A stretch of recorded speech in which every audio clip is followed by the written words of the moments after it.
Hello student. Wise prep के platform पे आप सभी का फिर से स्वागत है। आज हम अपना लेके आए हैं SSC JE 2024 mains prep series, जिसमें हमारा सेशन है 12th और सब्जेक्ट है हमारा मिक्स सब्जेक्ट। अगर आप बात करते हैं फर्स्ट क्वेश्चन का, तो cement use for railway sleepers. ध्यान रखिएगा, रेलवे स्लीपर्स हमारा ऑर्डिनरी पोर्टलैंड सीमेंट यूज करता है। क्या यूज करता है? ऑर्डिनरी पोर्टलैंड सीमेंट यूज करता है। अगर हम बात करते हैं ऑर्डिनरी पोर्टलैंड सीमेंट का, तो ओपीसी 53 ग्रेड, कौन सा ग्रेड? OPC 53 grade. बेसिकली अगर हम बात करते हैं ओपीसी 53 ग्रेड में तो उसका क्या होता है? कंप्रेसिव स्ट्रेंथ 53 न्यूटन पर एमएम स्क्वायर आफ्टर 28 डेज। तो जो प्री कास्ट कंक्रीट होते हैं, प्री स्ट्रेस कंक्रीट, जनरली वहां ओपीसी 53 ही यूज होता है हमारा। और ब्रिज में, टॉल बिल्डिंग्स में, लॉन्ग स्पैन्स में, वहां सब हम लोग यूज करते हैं ओपीसी 53। और रेलवे स्लीपर्स में ओपीसी 53 को डेजिग्नेट करते हैं 53S ग्रेड से। किसे?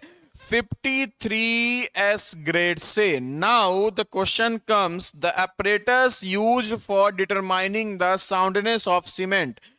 बेसिकली अगर हम साउंडनेस ऑफ सीमेंट की बात करते हैं, तो ली चैटलियर्स जो होता है हमारा, वो साउंडनेस ऑफ सीमेंट को डिटरमाइन करता है due to free lime only. और साथ साथ ऑटोक्लेव टेस्ट की भी बात की जाती है।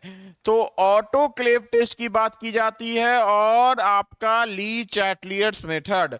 तो यहां क्या होता है कि ये कभी भी जो फ्री लाइम होता है वो मैग्नीशिया हायर कंटेंट में है, तो उसके बारे में नहीं सिग्निफाई करेगा, इंडिकेट करेगा।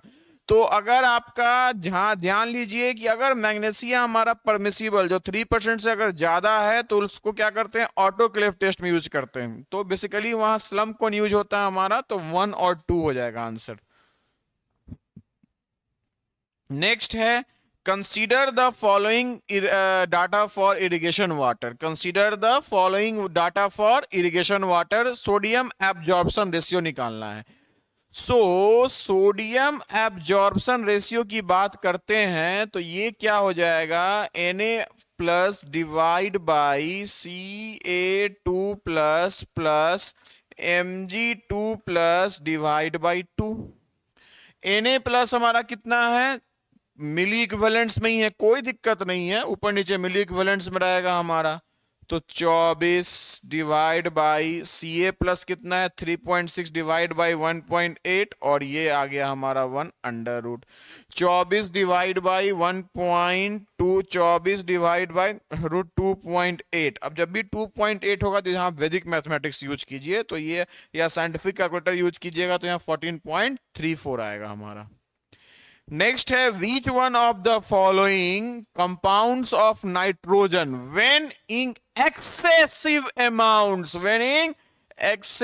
amounts in water contributes to the illness known as infant methemoglobinemia। आपको पता है, नाइट्रेट्स अगर बहुत अमाउंट में है तो डिजीज जो देता है उसको बोलते हैं मिथीग्लोबिनेमिया। उसको बोलते हैं एक तरह से क्या? Blue baby disease. क्या बोलते हैं? ब्लू बेबी डिजीज बोलते हैं हम लोग। क्लियर है ना?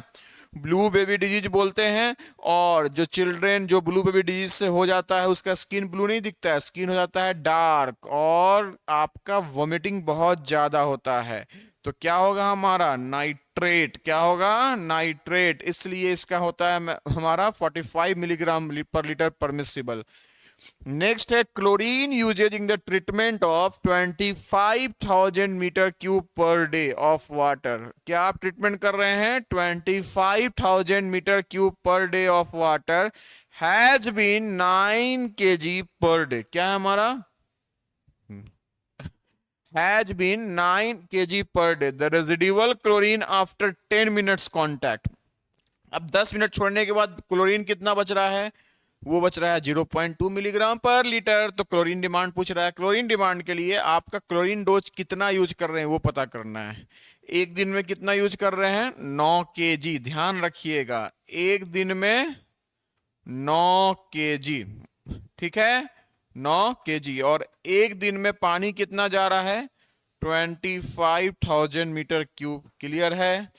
अब समझिएगा मेरी बात ध्यान से, यहां यूनिट पर ध्यान दीजिए, मिलीग्राम पर लीटर में है। इसका मतलब केजी डिवाइड बाई अगर हम मीटर क्यूब देंगे तो यही हमारा कन्वर्ट हो सकता है मिलीग्राम पर लीटर में। तो इसका मतलब 1 लीटर में यहाँ 0.2 मिलीग्राम है। क्या है हमारा, 1 लीटर में 0.2 मिलीग्राम है।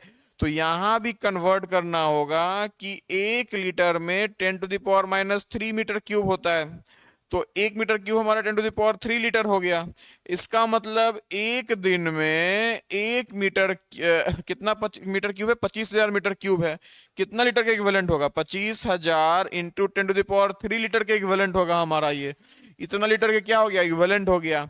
अब इतना पानी हमारा हमें यूज करना है, इतने पानी में, और एक दिन में कितना केजी यूज कर रहे हैं, 9 kg, मतलब 9,000 ग्राम, मतलब 9 इंटू 10⁻⁶ मिलीग्राम। तो मिलीग्राम पर लीटर क्या हो गया, 9 इंटू 10⁻⁶ मिलीग्राम हमारा upon 25,000 into 10⁻³ litre, milligram per litre. इसको सॉल्व करने पे ये कितना आएगा आपका,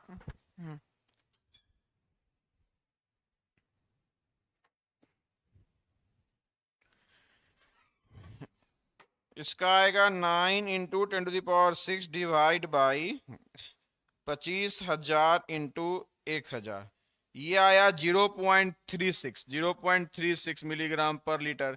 इसका मतलब आपने 0.36 milligram per litre chlorine use किया है और बाद में बचना चाहिए पॉइंट। नेक्स्ट है, consider the following statements with reference to the mixing of industrial waste water. क्या ध्यान रखिएगा, इंडस्ट्रियल वेस्ट वाटर है, क्या है हमारा, इंडस्ट्रियल वेस्ट वाटर है, इस बात का ध्यान रखिएगा। तो ध्यान रखिएगा, इंडस्ट्रियल वेस्ट वाटर में डोमेस्टिक वेस्ट वाटर आप मिक्स कर रहे हैं, तो ध्यान रखिएगा अगर आप इंडस्ट्रियल वाटर जो सीवर में है उसका बीओडी 500 मिलीग्राम पर लीटर से ज्यादा नहीं होना चाहिए, और 5.5 टू 9 लेते हैं जनरली, 8.5 भी लेते हैं, वो आईबीआई स्टैंडर्ड से ज्यादा डेविएट नहीं करना चाहिए, 5.5 टू 8.5 होना चाहिए। तो industrial waste water can be mix with domestic water when it has higher BOD, when it has higher BOD. बोलिए, सोचने वाली बात है, ठीक है ना। सो ऑब्वियसली सी बात है, आपके पास अगर हायर बीओडी है तो आप कर ही नहीं सकते हैं, क्योंकि बीओडी हमारा जो डिस्पोजल होता है इंडस्ट्रियल वेस्ट वाटर का वो 500 मिलीग्राम पर लीटर होता है, ठीक है ना। तो आपको डोमेस्टिक वाटर के साथ इसको मिक्स कीजिएगा तो क्या होगा हमारा, हायर बीओडी होगा, तो कहानी खत्म है। और जो होंगे ऑर्गेनिक मैटर वो क्या हो जाएगा हमारा, ऑर्गेनिक मैटर को ऑक्सीडाइज होने के लिए ऑक्सीजन की रिक्वायरमेंट क्या होगी, बहुत ज्यादा होगी, ठीक है ना। Next, industrial waste water can be mixed with domestic waste water when the pH value of industrial waste water is highly alkaline. नहीं, हाईली अल्कलाइन में तो हम लोग करते ही नहीं है, हाईली अल्कलाइन में हम लोग करते ही नहीं है। हाइयर बीओडी नहीं, 500 मिलीग्राम पर लीटर होता है हमारा, हाइयर तो 2500-3000 की बात करेंगे, तो ये तो गलती हो गया हमारा। यहाँ हाई एसिडिक होता है हमारा, अल्कलीन हमारा लिटिल बिट होता है, तो ये भी गलत हो गया।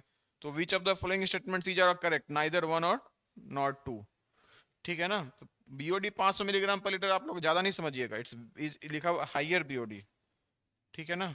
चलिए नेक्स्ट है, waste water from a factory having a pH of 10 contains KOH only दिया हुआ है। क्या दिया हुआ है, बस KOH दिया हुआ है। अब ध्यान रखिएगा इस बात का, क्या दिया हुआ है, KOH।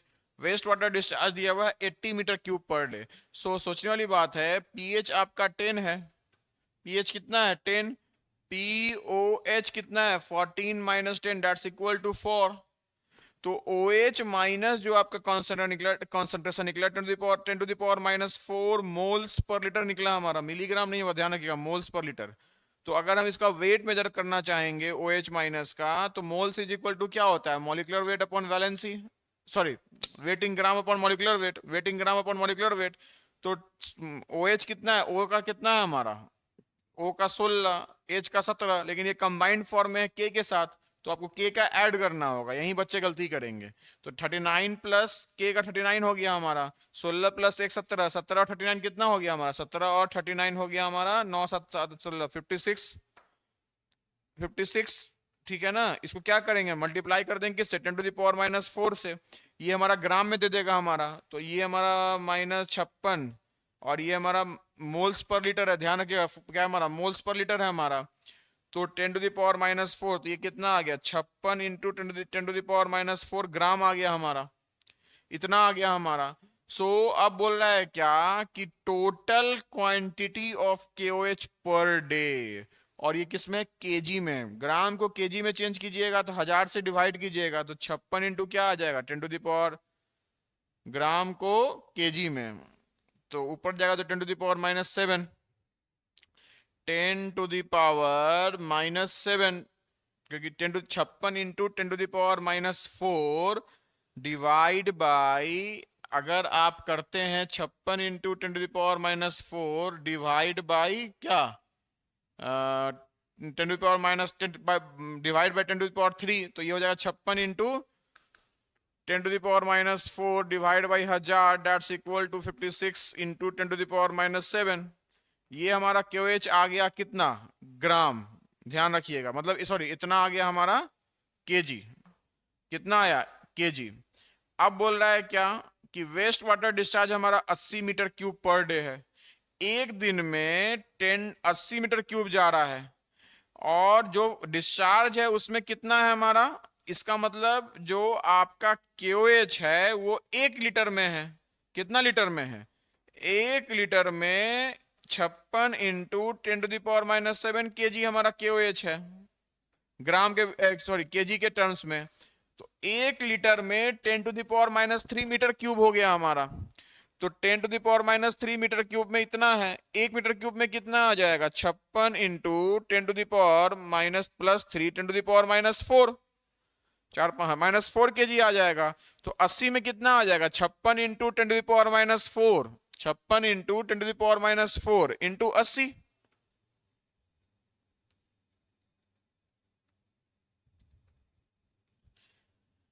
ये कितना आ गया, 0.448 केजी पर डे, पूरा यूनिटरी मेथड पे। ध्यान रखिएगा कि हमने पहले KOH का निकाला, KOH कितना वेट है हमारा, डेट्स इन पर लीटर, तो 1 लीटर में KOH इतना है, तो इतने लीटर में या इतने मीटर क्यूब में कितना होगा वो निकाल लीजिएगा, तो वो हमारा कितना आएगा, 0.448 केजी पर डे। नेक्स्ट है the ratio of A given sample, the ratio of A given sample, given ratio of a given volume changing a soil expressed as a percentage of a dry volume, समझिएगा, percentage of a dry volume, I express this changing sample as a percentage of dry volume to the corresponding changing water content। ये क्या होता है भैया, shrinkage ratio होता है हमारा, क्या होता है, श्रिंकेज रेशियो होता है। नेक्स्ट क्वेश्चन क्या बोलता है, which one of the following is not a part of speed and delay studies. ध्यान रखिएगा, स्पीड एंड डिले स्टडीज क्या होता है, फ्लोटिंग कार मेथड है स्पीड एंड डिले स्टडीज का। Vehicle number method, vehicle number method हमारा क्या होता है, उसको बोलते हैं लाइसेंस प्लेट मेथड भी, तो ये भी हमारा है। नेक्स्ट इंटरव्यू टेक्निक, ये भी हमारा है। Which one of the following is not a part of speed and delay studies? अच्छा, स्पीड एंड डिले स्टडीज का क्या कौन सा पार्ट नहीं है, floating car method, licence plate method और व्हीकल नंबर मेथड। लाइसेंस, अच्छा देखो यहां देखो लाइसेंस नंबर है, ये क्या होना चाहिए, लाइसेंस प्लेट मेथड होना चाहिए, तो यही आंसर आएगा डी। और इसके अलावा हमारा एलिवेटेड टेक्निक्स भी होता है, एलिवेटेड ऑब्जर्वेशंस भी होता है, फोटोग्रामेट्रिक टेक्निक भी होता है। So these all are what, these are the various method of speed and delay studies, speed and delay studies. Next क्या बोल रहा है हमारा, नेक्स्ट बोल रहा है torsion reinforcement is provided at और and near corners in a two way slab which is simply supported on both edge meeting at the corner। समझिएगा मेरी बात ध्यान से, ये सही है गलत है, ध्यान रखिएगा। टॉर्जन रिइंफोर्समेंट हम लोग कभी भी कॉर्नर्स में प्रोवाइड करते हैं टू वे स्लैब में, तो वो and that slab is simply supported, that should be provided on both edge meeting at the corner. That should be provided on both edge meeting at the corner. तो ये क्या हमारा true है. Next बोलता है area of enforcement in each of the layer shall be 3/4 of the area required for the maximum mid span moment in the slab. तो लग नहीं रहा है कि इसका कॉज है, बस स्टेटमेंट बताना है कि ए और बी सही है कि नहीं, क्योंकि इसका कोई रिलेशन ही नहीं है कॉज से. तो बेसिकली आपको पता है कि आपका जो टॉर्जनल इन्फोर्समेंट होता है वो टॉप में भी प्रोवाइड करते हैं, बॉटम में भी प्रोवाइड करते हैं, और टॉप और बॉटम के हर लेयर में जो बार्स होगा that should be placed parallel to the side of the slab. और उसका क्या होगा हमारा, वो एज से कम 1/5 ऑफ द शॉर्टर स्पैन का जो लेंथ है, उस शॉर्टर स्पैन का जो लेंथ है उसका 1/5 डिस्टेंस पे क्या होना चाहिए, 1/5 डिस्टेंस तक क्या होना चाहिए, एक्सटेंड होना चाहिए. So that should extends up to या from the edge to a minimum distance of 1/5 of the shorter span. So जो area of reinforcement होता है हमारा चारों लेयर में वो कितना होता है, 3/4 होता है. कितना होता है, 3/4 of the area required for the maximum and mid span moment in the slab. So it's also true. It's also true. ध्यान रखिएगा अभी हमने क्या बोला कि अगर आपका सिंपली सपोर्टेड बोथ एज पे जो मीट कर रहा है कॉर्नर पे, वहां हम लोग देते हैं क्या, वहां देते हैं हम लोग क्या, टॉर्सनल रिइंफोर्समेंट. बट अगर यही आपका कॉर्नर पे जो बोथ एज जो मीट कर रहा है, इफ दैट इज कॉन्टिन्यूअस, तो वहां आपको टॉर्सनल रिइंफोर्समेंट देने की जरूरत नहीं है. Torsional reinforcement should not need not be provided at any corner where both edge are continuous. And torsional reinforcement जो होता है हमारा वो आपका मैक्सिमम मिड स्पैन मोमेंट जो होता है स्लैब का, उसका हम लोग क्या करते हैं, 50% of 3/4 of the area provide करते हैं. Torsional reinforcement of 50% of 3/4 of the area required for maximum mid-span moment in the slab shall be provided at a corner. Shall be provided at a corner. तो ये आपका IS code का data है, इस बात का ध्यान रखिएगा. Thank you. If you watch our videos, make sure to subscribe for more. So ऐसे ही आप शेयर करते रहिए अपने दोस्तों के बीच. So we are coming with more upcoming series. Stay tuned. Thank you.